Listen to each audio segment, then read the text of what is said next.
हिमाचल के सियासी इतिहास में पहली बार हो रहा है कि 7 महीनों की सत्ता के भीतर ही कांग्रेस के अंदर से ये बात उठना शुरू हो गई है कि हमसे बड़ा सताया हुआ कोई और नहीं है। इसी तरह जनता से जुड़े मुद्दों की वजह से ये धारणा भी बनती जा रही है कि ना सरकार में उछाल है, ना जनता से जुड़े मुद्दों में।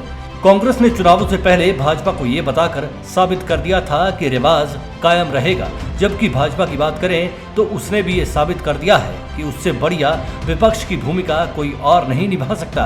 कांग्रेस ने तो करीबन 2 साल तक जयराम सरकार को हनीमून पीरियड बनाने का मौका खुले दिल से दिया था, लेकिन भाजपा 7 महीनों के भीतर ही कांग्रेस को इस तरह से सता रही है कि मानो ये जुलाई 2023 ना होकर जुलाई 2027 का महीना चला हुआ है और नवंबर दिसंबर में चुनाव होने वाले हों।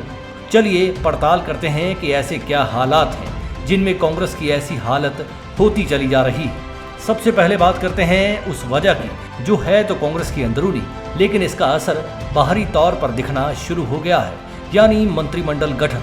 अगर ये कहा जाए कि मौजूदा मंत्रिमंडल गठन एक तरह से बीते दौर में आए मंडल कमीशन की तरह सियासी समाज में तनाव पैदा कर रहा है तो गलत नहीं होगा।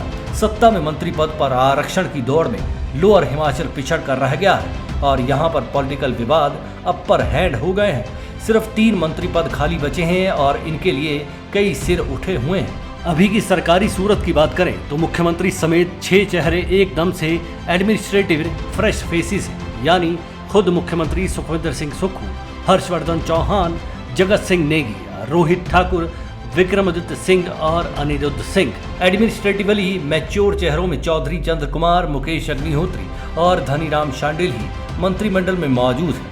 एडमिनिस्ट्रेटिवली मैच्योर चेहरों से भाव ये है कि ये लोग जानते हैं कि सरकार कैसे चलती है और कैसे चलानी है। कोई दो राय नहीं है कि साल 2017 में जब बीजेपी में पीढ़ी परिवर्तन हुआ था तो सीएम से लेकर डाउन लाइन तक कई चेहरे नए आए थे, लेकिन भाजपा ने क्षेत्रीय तालमेल कुछ इस तरह से बिठाया था कि किसी को कोई ऐसा सियासी घालमेल नजर नहीं आ पाया था।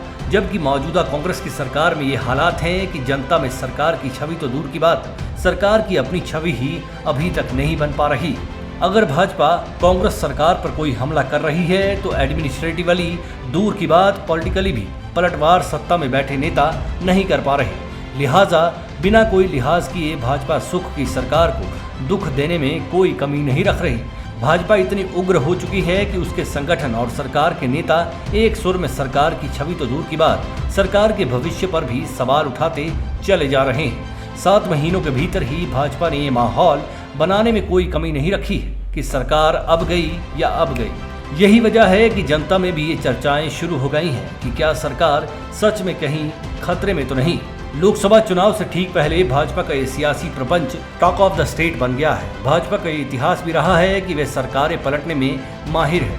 मध्य प्रदेश के बाद हालिया महाराष्ट्र में हुआ प्रकरण हिमाचल पर भी गहराता दिखना शुरू हो गया है। इसके लिए बीजेपी आराम से कोशिश कर रही है, लेकिन सरकार की तरफ से आज दिन तक कोई ऐसा तीखा बाण कांग्रेस के सेकेंड लाइन ऑफ लीडरशिप ने नहीं छोड़ा जिससे ये लगे कि भाजपा का शोर बेवजह का है। First line of leadership counter तो कर रही है, लेकिन भाजपा की तरह असर नहीं छोड़ पा रही। जबकि ये खबरें तो आम होती जा रही हैं कि कांग्रेस में तो खास लोग दूर की बात है, मंत्रियों विधायकों तक के काम नहीं हो पा रहे।